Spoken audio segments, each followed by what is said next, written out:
पश्चिम बंगाल लेकर चलते हैं, जहां पर गृह मंत्री अमित शाह मौजूद हैं पश्चिम बंगाल दौरे पर।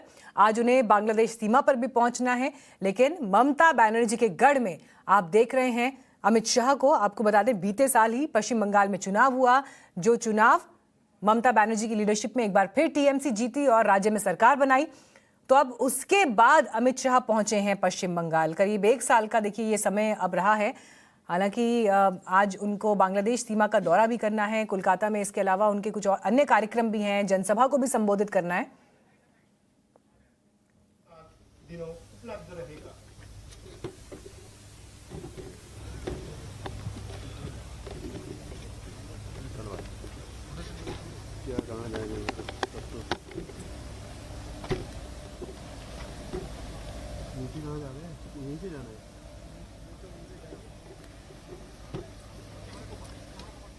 इस वक्त बीएसएफ की फ्लाइंग आउटपुट पर आप देख रहे हैं गृह मंत्री अमित शाह को बंगाल मिशन पर। और चुनाव के करीब एक साल के बाद देखिए एक बार फिर बंगाल की धरती पर आप गृह मंत्री अमित शाह को देख रहे हैं। जब वो पहुंचे तो वहां पर बंगाल बीजेपी के बड़े नेता उनका स्वागत करने के लिए मौजूद थे, बाकी अधिकारी वहां पर मौजूद थे।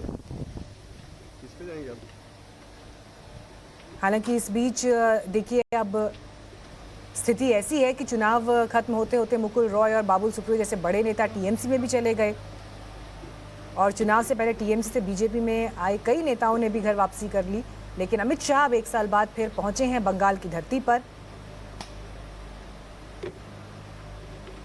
अब इस बीच पार्टी के भीतर जो एक अंतर्कलह की स्थिति है, कहीं ना कहीं उस पर भी उनकी नजर होगी। हालांकि आज जनसभा को भी संबोधित करने का कार्यक्रम है।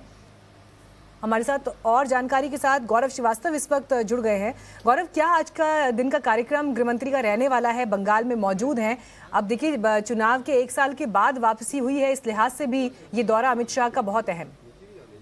बिल्कुल, देखिए अमित शाह का दौरा बेहद अहम है और चूंकि खास करके जो पश्चिम बंगाल की सीमा है वो सबसे महत्वपूर्ण बांग्लादेश का जो फ्रंटियर है, जो बॉर्डर है, वहां से लगती है।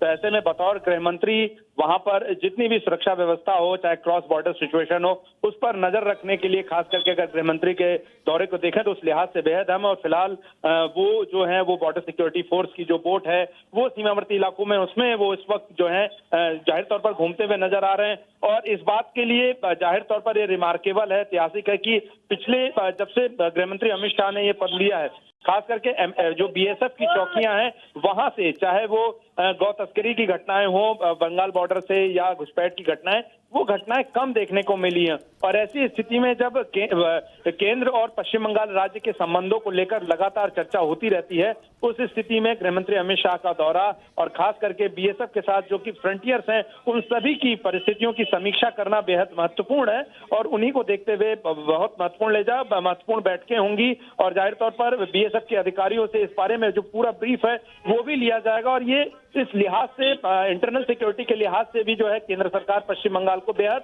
महत्वपूर्ण मानती है, क्योंकि हमने देखा था कि जब बीएसएफ के क्षेत्राधिकार में बढ़ोतरी की गई थी उसके बाद इस तरह की राजनीतिक आरोप प्रत्यारोप शुरू हो गए थे, जहां पर बीएसएफ पर आरोप लगाया गया कि वो लोकल लोगों को परेशान कर रहे हैं। टीएमसी के नेताओं ने ऐसा आरोप लगाया था। तो उन सभी परिस्थितियों को अगर देखा जाए तो उनको बेहतर करने की कोशिश जो है वो लगातार हो रही है। और इस तरीके से गृहमंत्री अमित शाह का जो ये पश्चिम बंगाल का दौरा है वो बेहद अहम हो जाता है। और साथ ही साथ बॉर्डर सिक्योरिटी फोर्स की जो अहम भूमिका है वो चूंकि गृह मंत्रालय के ही अंतर्गत आती है, बॉर्डर सिक्योरिटी फोर्स, वो सभी कुछ बहुत महत्वपूर्ण हो जाता है। और देखना होगा कि किस तरीके से आगे इस पर रिव्यू सिचुएशन पूरी जो है वो बनती है, किस तरीके से समीक्षा होती है, बहुत महत्वपूर्ण होगी। जी गौरव, तस्वीरें भी हम लगातार दिखा रहे हैं भारत बांग्लादेश बॉर्डर से, जहां पर बीएसएफ की फ्लोटिंग आउटपोस्ट पर इस वक्त गृहमंत्री मौजूद है।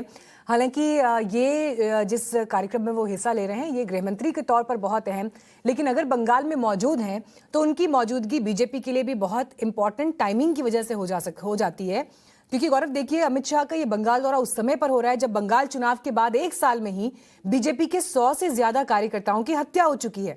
राजनीतिक हिंसा की वजह से बड़ी संख्या में कार्यकर्ताओं को जान बचाकर घर बार छोड़कर भागना पड़ रहा है। और ये एक ऐसा मुद्दा है जो आगे के चुनाव के लिए, बंगाल की आगे की लड़ाई के लिहाज से भी बहुत इंपॉर्टेंट है बीजेपी के लिए। बिल्कुल, देखिए राजनीतिक नजरिए से तो देखा ही जा सकता है। और ऐसे में जब एक राज्य में एक राजनीतिक दल राजनीतिक विद्वेष की वजह से भारतीय जनता पार्टी के अगर कार्यकर्ताओं की हत्या होती है और खास करके अगर राज्य की पुलिस उनको सुरक्षा देने में नाकाम रहती है, तो इन परिस्थितियों में पैरामिलिट्री फोर्सेज की जो भूमिका और साथ ही साथ गृह मंत्रालय की भूमिका जो है वो काफी बढ़ जाती है। तो अगर हम गृह मंत्रालय के लिहाज से देखें तो वो भी महत्वपूर्ण, और दूसरा बीजेपी को जिस मुकाम पर जो है गृह मंत्री अमित शाह ने अपने अध्यक्ष पद पर रहते हुए पहुंचा है, वो जाहिर तौर पर वहां के कार्यकर्ताओं को बल भी देगा। और दूसरा ये कि जो ग्राउंड रिपोर्ट है, खास करके एमएचए जो है, इस मामले पर गृह मंत्रालय अपनी पूरी नजर रखता है कि किस तरीके से हिंसा करने की कोशिश, उकसाने की कोशिश, जगहों जगहों पर हथियार मिलने की घटनाएं जो है वो लगातार सामने आती हैं। इस तरह के हिंसक क्लैशेज होते हैं, और जैसा आपने जिक्र किया कि 100 से ज्यादा बीजेपी कार्यकर्ताओं की हत्या हो चुकी है। तो ये जो खूनी इतिहास है राजनीतिक संघर्ष का पश्चिम बंगाल का, उस पर कैसे कंट्रोल पाया जाए, उसको लेकर जरूर जो है जाहिर तौर पर ठीक है, नजर इस पर गौरव आगे भी बनी रहेगी। फिलहाल शुक्रिया इस जानकारी